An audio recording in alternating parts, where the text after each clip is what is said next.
Markets can fail, and do fail, in the presence of externalities. So is there a way our government policies can fix market failures? Last video we introduced externalities and the marginal social cost and marginal social benefit curves. In this video we'll bring to bear our model of taxes to address the mismatch we found between the social equilibrium quantity and the private equilibrium quantity. If the social planner wanted to achieve a socially efficient quantity, how would they do it? If your intuition suggests taxes, your intuition would be correct. Let's look at a good carrying a negative externality like gasoline. With a negative externality, one big problem with designing a system to reach the social equilibrium quantity is that at this quantity, buyers' willingness to pay is higher than sellers' willingness to sell. If we set the price at the buyer's willingness to pay, we have an excess.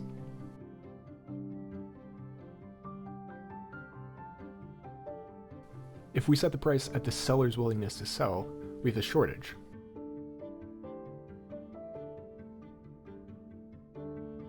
So for the market to reach the social equilibrium quantity, we need to wedge prices.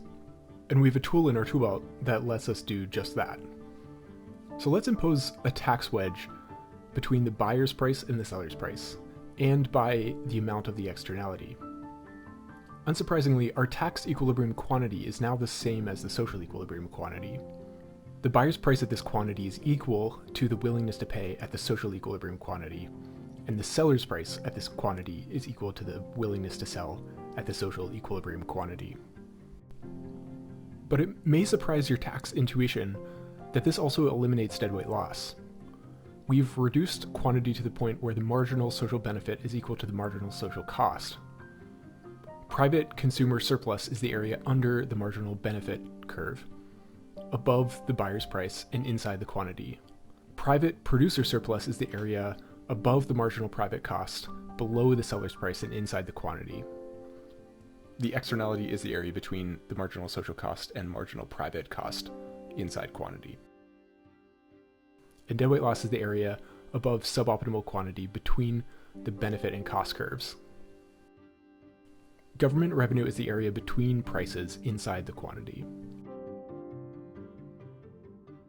And this works for a range of externalities and taxes. You'll see that when taxes and externalities are not equal, we have a deadweight loss. But we can remove this deadweight loss by setting taxes equal to the externality.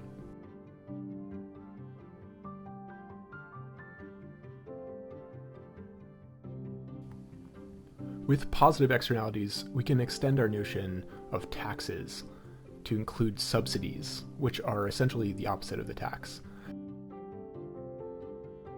And this will allow us to wedge prices the other way, where seller's price is higher than buyer's price. The marginal social benefit is now higher than the marginal private benefit. The social equilibrium quantity is higher than the market equilibrium quantity, because we've essentially shifted the marginal social benefit curve out. With a subsidy equal to the externalized benefit, the tax equilibrium quantity is equal to the social equilibrium quantity, and our welfare measures follow accordingly. Private consumer surplus is the area below the marginal benefit curve, above the buyer's price, and inside the quantity. Private producer surplus is the area above the marginal private cost curve, below the seller's price and inside the quantity. Government revenue is a negative area, since the subsidy is a negative tax, which is the area between the buyer's and seller's prices, inside the quantity. And deadweight loss is the area above the suboptimal quantity, between the benefit and cost curves. Take a look at a few more examples, and make sure you understand how we find each of these areas.